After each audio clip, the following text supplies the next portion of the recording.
إن الحمد لله نحمده ونستعينه ونستغفره ونعوذ بالله من شرور أنفسنا ومن سيئات أعمالنا من يهده الله فلا مضل له ومن يضلله فلا هادي له ونشهد أن لا إله إلا الله وحده لا شريك له ونشهد أن محمدا عبده ورسوله أرسله بالحق بشيرا ونذيرا والسلام والصلاة على محمد وعلى آله وأصحابه أجمعين ومن تبعهم بإحسان من الأئمة والهداة والصالحين إلى يوم القيامة. أما بعد فإن أصدق الحديث كتاب الله وخير الهدي هدي محمد صلى الله عليه وسلم وشر الأمور محدثاتها وكل محدثة بدعة وكل بدعة ضلالة وكل ضلالة في النار. رب اشرح لي صدري ويسر لي أمري واحلل عقدة من لساني يفقهوا قولي ربنا زدنا علما اللهم فقهنا في الدين آمین یا رب العالمین. سورۃ التحریم آیت نمبر 6 ہم نے آج پڑھنی ہے. کل ہم نے اس کا مختصر سا ترجمہ دیکھا تھا. اعوذ باللہ من الشیطان الرجیم بسم اللہ الرحمن الرحیم. یا ایھا الذین آمنوا قوا انفسکم واہلیکم نارا وقودها الناس والحجارہ علیہا ملائکۃ غلاظ شداد لا یعصون اللہ ما امرہم ویفعلون ما یؤمرون. اہل ایمان سے یہ کہا جا رہا ہے کہ اپنے گھر والوں کو اور اپنے آپ کو اس آگ سے بچاؤ جس کا ایندھن انسان اور پتھر ہے. یہ آیت ہمیں یہ بتاتی ہے کہ ہر شخص کی ذمہ داری صرف اپنی ذات تک ہی نہیں ہے بلکہ اس کا کام یہ بھی ہے کہ وہ نظام فطرت کے جس خاندان کا سربراہ بنایا گیا ہے تو وہ اپنی اس حد استطاعت تک ایسی تعلیم و تربیت دے جس سے وہ اللہ کے پسندیدہ انسان بنے. اور اگر وہ جہنم کی راہ پر جا رہے ہیں تو جہاں تک بھی اس کے بس میں ہو ان کو روکنے کی کوشش کریں. اور اس کو یہی فکر نہیں ہونی چاہیے کہ اس کے بال بچے دنیا میں خوشحال ہوں بلکہ اس سے بڑھ کر اس کی یہ فکر ہونی چاہیے کہ وہ آخرت میں جہنم کا ایندھن نہ بن جائے. بخاری میں حضرت عبداللہ بن عمر کی روایت ہے کہ رسول صلی اللہ علیہ وآلہ وسلم نے فرمایا تم میں سے ہر ایک راعی ہے اور ہر ایک اپنی رعیت کے معاملے میں جواب دہ ہے. حکمران راعی ہے اور وہ اپنی رعیت کے معاملے میں جواب دہ ہے. مرد اپنے گھر والوں کا راعی ہے. راعی کا مطلب ہوتا ہے نگران, اور وہ ان کے بارے میں جواب دہ ہے. اور عورت اپنے شوہر کے گھر اور بچوں کی راعی ہے اور وہ ان کے بارے میں جواب دہ ہے. جہنم کا ایندھن جو ہے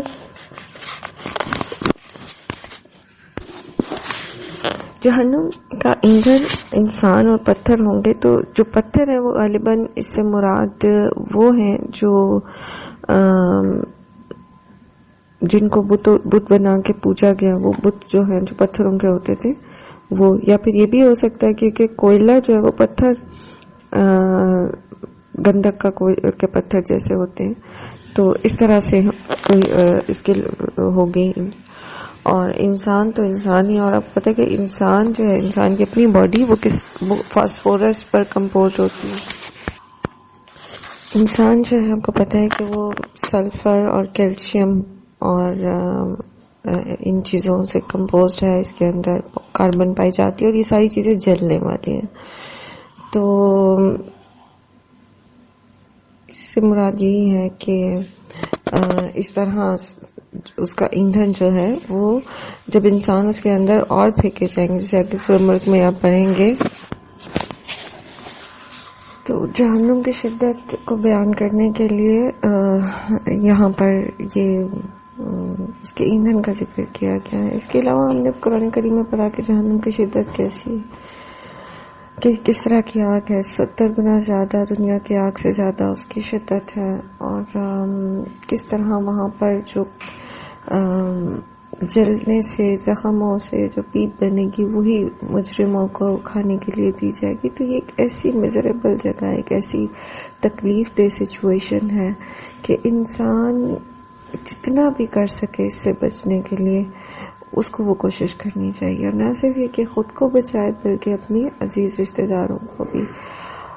اور اس کے فوراً بعد اللہ سبحانہ وتعالیٰ فرماتے ہیں یا ایھا الذین کفروا لا تعتذروا اليوم انما تجزون ما کنتم تعملون، اے لوگوں جنہوں نے کفر کیا تم آج معذرتیں پیش نہ کرو، تمہیں ویسا ہی بدلہ دیا جا رہا ہے جیسا تم عمل کر رہے تھے۔ تو ان دونوں آیات کو جب ہم ملاتے ہیں، ملا کر پڑھتے ہیں، تو پہلے مسلمانوں سے یہ کہا جا رہا ہے کہ خود کو اور اپنے گھر والوں کو جہنم سے بچاؤ، اس کے فوراً بعد کافروں کو خطاب کیا جا رہا ہے، جہنم میں پھینکے جانے والوں کو، کہ آج تمہاری کوئی معذرت قبول نہیں کی جائے گی، اور جو کچھ تم نے عمل کیا ہے اس کا ہی تمہیں بدلہ دیا جائے گا۔ تو اگر آپ اس کو ملا کے سمجھنے کی کوشش کریں تو خود بخود ہمیں یہ بات سمجھ آتی ہے کہ مسلمانوں کو اس بات سے منع کیا گیا ہے کہ وہ طرز زندگی، وہ طرز اخلاق اختیار نہ کرو جو کافروں کے، وہ عقیدے، وہ طریقے نہ اختیار کرو جو کافروں کے، کیونکہ کافروں کا تو یہ انجام ہونا ہے کہ جہنم میں ان کی کوئی کسی قسم کی کوئی معذرت قبول نہیں کی جائے گی۔ اللہ سبحانہ و تعالیٰ ہمیں توفیق دے کہ ہم ایسے اعمال کر سکیں جس سے اللہ ہم سے راضی ہوں، اور اللہ تعالیٰ ہمیں آسان دین، سب سے آسان اور سب سے فطری دین ہے اسلام، اس کو اختیار کرنے اور دوسروں تک اس کو پہنچانے کی توفیق دیں تاکہ سبھی اس بری جگہ سے بچ سکیں، بہت برا ٹھکانہ ہے۔ یا ایھا الذین آمنوا توبوا الی اللہ، اے لوگوں جو ایمان لائے ہو توبہ کرو اللہ کی طرف، توبۃ نصوحا، توبۃ نصوح، خالص توبہ۔ اچھا، یہ توبۃ نصوح کیا ہوتا ہے؟ اصل میں نصح جو ہوتا ہے یہ عربی زبان میں خلوص اور خیرخواہی کے لیے آتا ہے۔ جو خالص شہد کو اصل ناصح کہا جاتا ہے۔ اسی طرح جو پھٹے ہوئے اور ادھڑے ہوئے کپڑے ہوتے ہیں ان کو ان کی مرمت کرنے کے لیے ناصحۃ الثوب کا لفظ آتا ہے، تو اصلاح کے معنوں میں آتا ہے، یہ خیر خواہی کے معنوں میں، خلوص کے معنوں میں۔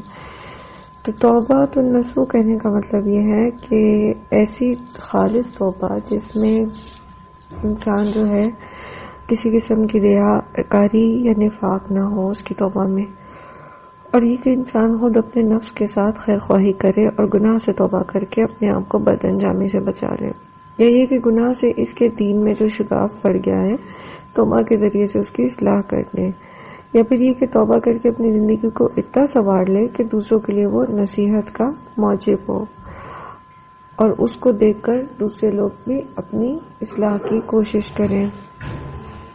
تو یہ تو ہو گئے توبۃ النصوح کے وہ مفہوم جس کے لغوی معنوں سے ہم اخذ کرتے ہیں۔ رہا شرعی مفہوم تو وہ آپ کو ایک حدیث میں اس کی ملتی ہے۔ ابن ابی حاتم نے ایک روایت نقل کی ہے، وہ کہتے ہیں کہ میں نے حضرت ابی بن کعب سے توبۃ النصوح کا مطلب پوچھا، تو انہوں نے کہا کہ میں نے رسول اللہ صلی اللہ علیہ وآلہ وسلم سے یہی سوال کیا تھا۔ آپ صلی اللہ علیہ وسلم نے فرمایا اس سے مراد یہ ہے کہ جب تم سے کوئی قصور ہو جائے تو اپنے گناہ پر نادم ہو۔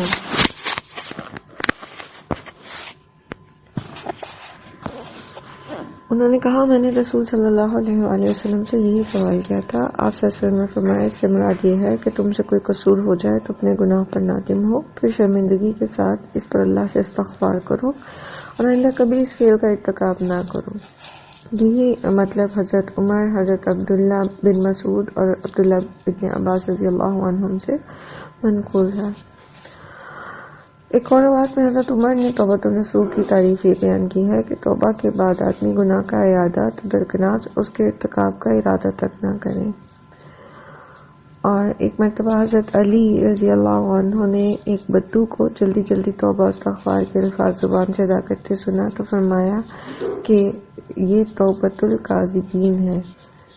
اس نے پوچھا کہ پھر صحیح توبہ کیا ہے؟ فرمایا اس کے ساتھ 6 چیزیں ہونی چاہیے۔ حضرت علی کا قول ہے، ٹھیک ہے، جو کچھ ہو چکا اس پر نادم ہو، اپنے جن فرائض سے غفلت برتی ہو ان کو ادا کرو، جس کا مال مارا ہو اس کو واپس کرو، جس کو تکلیف پہنچائی ہو اس سے معافی مانگو، آئندہ کے لیے عزم کر لو کہ اس گناہ کا اعادہ نہیں کرو گے، اور اپنے نفس کو اللہ کی اطاعت میں گھلا دو جس طرح تم نے اب تک اسے معصیت کا خوگر بنائے رکھا ہے، اور اس کو اطاعت کی تلخی کا مزہ چکھاؤ جس طرح اب تک تم نے اسے معصیتوں کی حلاوت کا مزہ چکھایا ہے۔ اس کے ساتھ توبہ کے سلسلے میں چند امور بھی ہیں جنہیں ہمیں اچھی طرح سمجھ لینا چاہیے۔ اول تو یہ کہ توبہ در حقیقت کسی معصیت پر اس لیے نازم ہونا ہے کہ وہ اللہ کی نافرمانی۔ اگر کسی گناہ کو سے اس لیے پرہیز کا عہد کر لے کوئی شخص کہ وہ صحت کے لیے نقصان دہ ہے یا کسی بدنامی کا یا مالی نقصان کا موجب ہے تو یہ توبہ کی تعریف میں نہیں آئے گا۔ دوسرا یہ کہ جس وقت آدمی کو احساس ہو جائے کہ اس سے اللہ کی نافرمانی ہوئی ہے اسی وقت اسے توبہ کر لینی چاہیے اور جس شکل میں بھی ممکن ہو بلا تاخیر اس کی تلافی کر دینی چاہیے۔ اسے ٹالتے رہنا مناسب نہیں کہ انسان جیسے سوچے کہ جی میں کل سے توبہ کروں گا، کل سے یہ کام چھوڑوں گا۔ تیسرا یہ کہ توبہ کر کے آدمی بار بار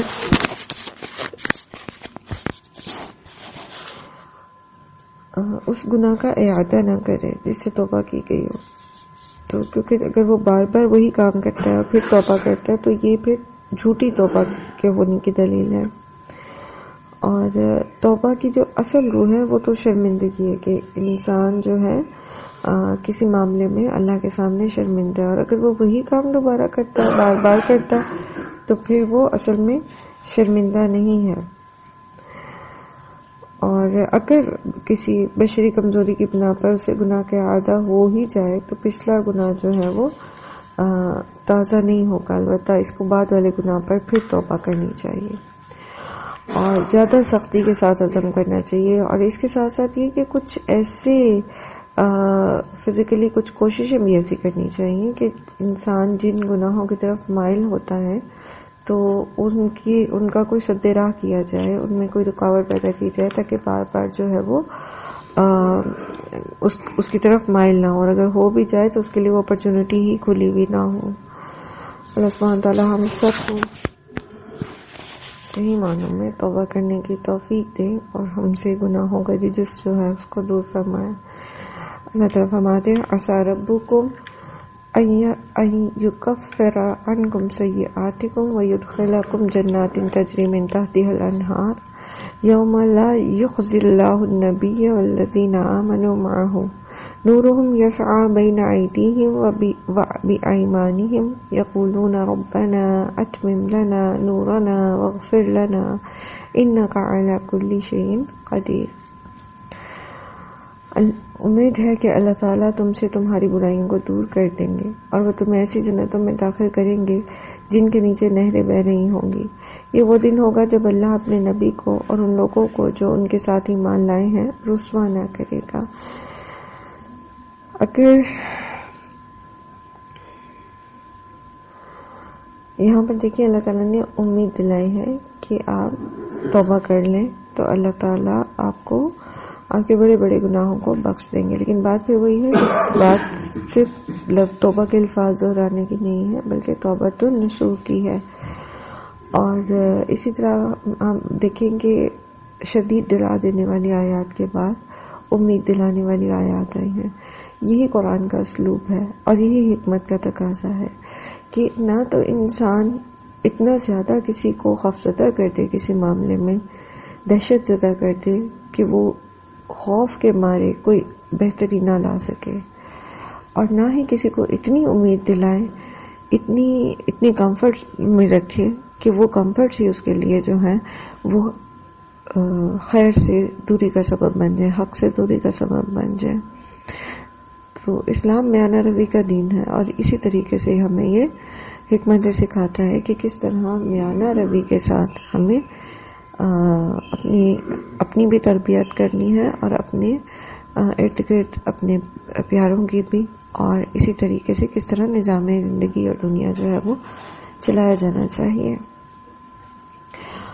اور ایک مرتبہ پھر یہاں بہت ہی امید کے ساتھ جو ہے اللہ سبحانہ و تعالیٰ وعدہ کرتے ہیں آپ کے ساتھ، آپ کو ایک تسلی دیتے ہیں کہ قیامت کے دن اللہ تعالیٰ نبی اور ان لوگوں کو جو ایمان لائے ہیں ان کو رسوا نہیں کرے گا، اور ان کا نور ان کے دائیں بائیں چل رہا ہوگا اور وہ دعا کر رہے ہوں گے کہ اے ہمارے رب ربنا اتمم لنا نورنا واغفر لنا، اے ہمارے رب ہمارا نور ہمارے لیے مکمل کر دے اور ہم سے درگزر فرما، انک علی کل شیء قدیر، بے شک تو ہر چیز پر قدرت رکھتا ہے۔ یعنی اللہ تعالیٰ ایسے لوگوں کے اعمال جو ہیں خوبصورت، ان کے ذریعے ان کو نور عطا فرمائے گا. اور اس کو ہم سورہ حدید کی آیت نمبر 12 اور 13 میں پڑھ کے آئے کہ کس طرح سے اہل ایمان کا نور جو ہے وہ آگے آگے دوڑ رہا ہوگا. تو یہاں پر وہ کیفیت مکمل ہو جاتی ہے کہ میدان حشر سے جنت کی طرف جب جا رہے ہوں گے اہل ایمان، تو چونکہ وہاں گھپ اندھیرا ہوگا جس میں سب لوگ ٹھوکریں کھا رہے ہوں گے، جن کے حق میں دوزخ کا فیصلہ ہو جائے گا وہ سب جو ہے اندھیرے میں ہوں گے، اور روشنی سے پہلے ایمان کے ساتھ ہوگی جس کے سہارے وہ اپنا راستہ طے کر رہے ہوں گے. اس نازک موقع پر تاریکیوں میں بھٹکنے والے لوگوں کی آہو فغان سن کر اہل ایمان پر خشیت کی کیفیت طاری ہو رہی ہوگی. اپنے قصور اور اپنی کوتاہیوں کا احساس کر کے انہیں اندیشہ لاحق ہوگا کہ کہیں ہمارا نور بھی نہ چھن جائے اور ہم ان بدبختوں کی طرح ٹھوکریں نہ کھاتے رہ جائیں. اس لیے وہ دعا کریں گے کہ ہمارے رب ہمارے قصور معاف کر دے اور ہمارے نور کو جنت میں پہنچنے تک ہمارے لیے باقی رکھ. اور حضرت عبداللہ بن عباس کا ایک قول جو ہے ابن جریر نے نقل کیا ہے کہ ربنا اتمم لنا نورنا کے معنی یہ ہے کہ اے اللہ تعالیٰ کہ وہ اللہ تعالیٰ سے دعا کریں گے کہ ان کا نور اس وقت تک باقی رکھا جائے اور اسے بجھنے نہ دیا جائے جب تک کہ وہ پل صراط سے بخیریت نہ گزر جائے. اسی طرح حسن بصری اور مجاہد اور ضحاک نے بھی اس کی تفسیر کی ہے. اور یہ نور جو ہے یہ انسان کے ایمان اور اس کے اعمال کے مطابق ہوگا. ایک حدیث سے ہمیں پتہ چلتا ہے کہ کسی کا نور جو ہے وہ اس کو چاروں طرف سے گھیرے ہوئے ہوگا، تو کسی کا نور اس کے ہاتھوں پہ ہوگا، تو کسی کا صرف اس کے پاؤں کے انگوٹھے کے ناخن جتنا ہوگا. تو جتنے اعمال ہوں گے نیکیوں کے اتنے ہی زیادہ جو ہے انسان کا مومن کا نور اس سے اسٹرینتھن ہوگا، زیادہ ہوگا. تو یہ دنیا جو ہے یہ جزا کی جگہ نہیں ہے، بدلے کی جگہ نہیں ہے. یہ دنیا اعمال کی جگہ ہے، بدلہ آخرت میں ملے گا. تو فوکس کرنا ہے ہمیں اعمال پر. جیسے آج کا ہمارا ریمائنڈر بھی یہ تھا کہ جو بھی جیسا بھی رویہ رکھتا ہو آپ کو پازیٹیو رہنا ہے اور آپ کو آگے کی جو آپ کی جو بڑا مقصد ہے زندگی کا اس کے ساتھ جڑے رہنا ہے. اللہ کی رضا کے لیے آپ کو ایفرٹ کرتے رہنا ہے انشاءاللہ. آمین. پھر اللہ فرماتے یا ایھا النبی جاہد الکفار والمنافقین واغلظ علیہم مأواہم جہنم وبئس المصیر. اے نبی صلی اللہ علیہ وآلہ وسلم کفار اور منافقین سے جہاد کریں اور ان کے ساتھ سختی سے پیش آئیں. ان کا ٹھکانہ جہنم ہے اور وہ بہت ہی برا ٹھکانہ ہے. اور یہاں پر کفار کے ساتھ تو باقاعدہ جو ہے وہ جنگیں ہوئیں، آپ کو پتہ ہے غزوات ہوئے، اور اس میں پھر سورہ توبہ میں بھی اس کی تفصیل موجود ہے اور سورہ انفال میں بھی ہم نے اس کو تفصیلاً پڑھا کہ کفار کے ساتھ مقابلہ کس نوعیت کا کیا جائے گا، کس طرح ان کا زور توڑا جائے گا. رہے منافقین تو منافقین کے ساتھ جنگیں کوئی نہیں کی گئیں کیونکہ یہ بظاہر جو تھے یہ اپنے آپ کو مسلمان کہتے تھے، لیکن ان کے ساتھ جو ہے سختی سے پیش آنے کا مطلب یہ ہے کہ ان کو باور کرایا جائے کہ وہ اپنی اصلاح کرتے رہیں. اور اگر کوئی اعتقادی منافق ہے اور وہ اپنی اصلاح نہیں کرتا تو پھر کیا ہے مأواہم جہنم، ان کا ٹھکانہ جہنم ہے، وبئس المصیر اور بہت ہی برا ٹھکانہ ہے. یہاں آگے اللہ سبحانہ و تعالیٰ ان دو خواتین کی مثال پیش کرتے ہیں جو انبیاء کی ازواج تھیں. ان کا جو تعلق انبیاء سے تھا وہ کچھ بھی ان کو فائدہ نہیں دے سکا. اللہ تعالیٰ فرماتے ہیں ضرب اللہ مثلا للذین کفروا امرأۃ نوح وامرأۃ لوط. اللہ تعالیٰ مثال بیان کرتے ہیں ان لوگوں کی جنہوں نے کفر کیا، ان میں سے نوح علیہ السلام اور لوط علیہ السلام کی بیویوں کی. کانتا تحت عبدین من عبادنا الصالحین، وہ دونوں تھیں ہمارے دو صالح بندوں کی زوجیت میں. فخانتہما، تو ان دونوں نے خیانت کی. اور یاد رکھیے یہاں خیانت سے مراد بدکاری نہیں ہے بلکہ اس سے معنی ہے کہ انہوں نے ایمان کی راہ میں حضرت نوح اور حضرت لوط کا ساتھ نہیں دیا بلکہ ان کے دشمنوں کا ساتھ دیا، اپنی بستیوں کا ساتھ دیا. ابن عباس رضی اللہ عنہ فرماتے ہیں کہ کسی نبی کی بیوی کبھی بدکار نہیں رہی ہیں. ان دونوں عورتوں کی خیانت دراصل دین کے معاملے میں تھی، اور انہوں نے حضرت نوح اور حضرت لوط کا دین قبول نہیں کیا تھا. حضرت نوح علیہ السلام کی بیوی اپنے قوم کے جباروں کو ایمان لانے والوں کی خبریں پہنچایا کرتی تھی، اور حضرت لوط کی بیوی اپنے شوہر کے ہاں آنے والے لوگوں کی اطلاع اپنی قوم کی بدعمال لوگوں کو دیا کرتی تھی. ابن جریر میں ابن عباس کا جو ہے وہ قول نقل کیا ہے.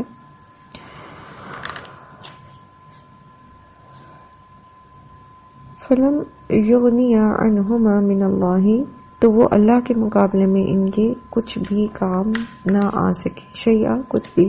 وقیل ادخلا، اور ان دونوں سے کہہ دیا گیا النارا کہ داخل ہو جو آگ میں، مع الداخلین داخل ہونے والوں کے ساتھ.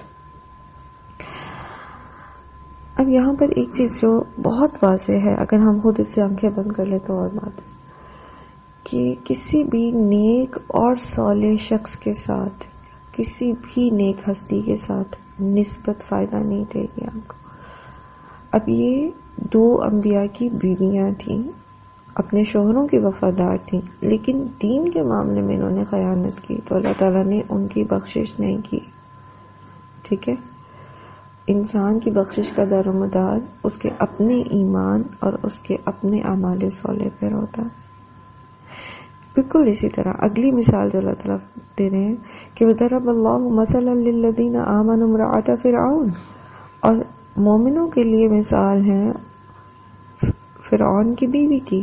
اس قالت، جب انہوں نے کہا، حضرت آسیہ کی بات ہو رہی ہے، جب انہوں نے کہا رب ابن لی عندک بیتا فی الجنت ونجنی من فرعون وعملہ ونجنی من القوم الظالمین، اے میرے رب میرے لیے اپنے ہاں جنت میں گھر بنا دے اور مجھے فرعون اور اس کے عمل سے بچا لے اور ظالم قوم سے مجھے نجات عطا فرما. اب فرعون جس پر اللہ کا عذاب نازل ہوا اسی سے نسبت رکھتی تھی حضرت آسیہ، لیکن حضرت آسیہ چونکہ ایمان لے آئیں اور ایمان کی راہ میں انہوں نے فرعون کے مظالم برداشت کیے. انشاءاللہ العزیز کسی وقت ہم پڑھیں گے کہ کس طرح سے نو مسلموں کے اوپر جو ہے وہ ظلم اور جبر کیے جاتے رہے ہیں، تو انشاءاللہ اس میں ڈیٹیل پڑھیں گے اس کی بھی. اور پہلے بھی ذکر آ چکا ہے کہ کس طرح فرعون جو ہے وہ ان پر ظلم کرتا تھا اور ان کے ہاتھوں اور پیروں میں کیلیں ٹھکوا دیا کرتا تھا، لیکن پھر بھی وہ اپنے ایمان سے جو ہے وہ اپنے ایمان پر قائم رہی. تو اب یہاں پر ان کی مثال مومنوں کو دی جا رہی ہے اور ان کو جنت کی بشارتیں دی جا رہی ہیں. وہ خود اللہ سے دعا کر رہی ہیں. ان کی دعا بڑی خوبصورت ہے. ہم اللہ تعالیٰ سے جنت کی دعا کرتے ہیں نا، یا جنت الفردوس کی دعا کرتے ہیں. کبھی ہم میں سے کسی نے اس لیول پر دعا کی ہو کہ اللہ تعالیٰ اپنے پاس گھر جنت میں دے، یعنی اللہ کا قرب مانگ رہی ہیں. دنیا میں بھی ان کو جس چیز نے اتنے سخت ظلم کے باوجود استقامت پر رکھا وہ ان کا اپنے رب کے ساتھ قرب تھا، ان کا اللہ پر توکل اور بھروسہ تھا، تو وہ ہمیشہ کے لیے وہ قرب چاہتی ہیں. یہ ہے وہ ایکسٹریم محبت کی جو ہمیں اللہ تعالیٰ سے ہونی چاہیے کہ اللہ تعالیٰ آپ کے پاس جنت میں گھر چاہیے. سبحان اللہ. اللہ تعالیٰ ہمیں توفیق دے. وہ دعا ہے نا جو اللہ کے رسول صلی اللہ علیہ وآلہ وسلم نے ہمیں سکھائی کہ اللہم انی اسألک حبک وحب من یحبک. تو اللہ کی محبت کا رزق جو ہے یہ مانگنا چاہیے، اللہ تعالیٰ سے دعا کرنی چاہیے کہ اللہ تعالیٰ آپ ہمیں اپنی محبت عطا کریں. پھر ان لوگوں کی محبت جن سے آپ محبت کرتے ہیں، پھر ان اعمال کی محبت جن سے آپ راضی ہوتے ہیں. یعنی جو راستہ ہمیں جو زیادہ راہ چاہیے جنت تک کا جانے کا وہ بھی تو ضروری ہے نا. اور وہ کیا ہے؟ وہ پھر اعمال صالح ہے. صرف تمنائیں تو نہیں جنت میں پہنچائیں گی یا اللہ کا قرب عطا کریں گی. تو یہاں بھی دیکھیے کہ فرعون سے نسبت ان کو کوئی نقصان نہیں دے سکے. ٹھیک ہے، ان کے ایمان اور ان کے اعمال نے ان کو جو ہے وہ بڑے عذاب سے بچا لیا. پھر اللہ تعالیٰ حضرت مریم کی مثال دیتے ہیں. مریم ابنت عمران التی احصنت فرجها فنفخنا فیہ من روحنا وصدقت بکلمات ربها وکتبہ وکانت من القانتین. اور مریم بنت عمران کی مثال جنہوں نے اپنی شرمگاہ کی حفاظت کی تھی، پھر ہم نے ان کے اندر اپنی طرف سے ایک روح پھونک دی اور اس نے اپنے رب کے ارشادات اور اس کی کتابوں کی تصدیق کی اور وہ اطاعت گزار لوگوں میں سے تھیں۔ انشاءاللہ العزیز ہم اس کو سورہ آل عمران میں انشاءاللہ تفصیل سے پڑھیں گے، اور یہاں پر یہودیوں کے ان تمام الزامات کی تردید کی گئی ہے کہ جو انہوں نے حضرت عیسیٰ کی پیدائش پر معاذ اللہ ان پر لگائے تھے۔ اس کی تفصیل انشاءاللہ سورہ نساء، سورہ آل عمران اور دیگر سورہ مائدہ وغیرہ میں انشاءاللہ ہم پڑھیں گے۔ سبحانک اللہم و بحمدک، نشہد ان لا الہ الا انت، نستغفرک و نتوب الیک۔ السلام علیکم و رحمۃ اللہ وبرکاتہ۔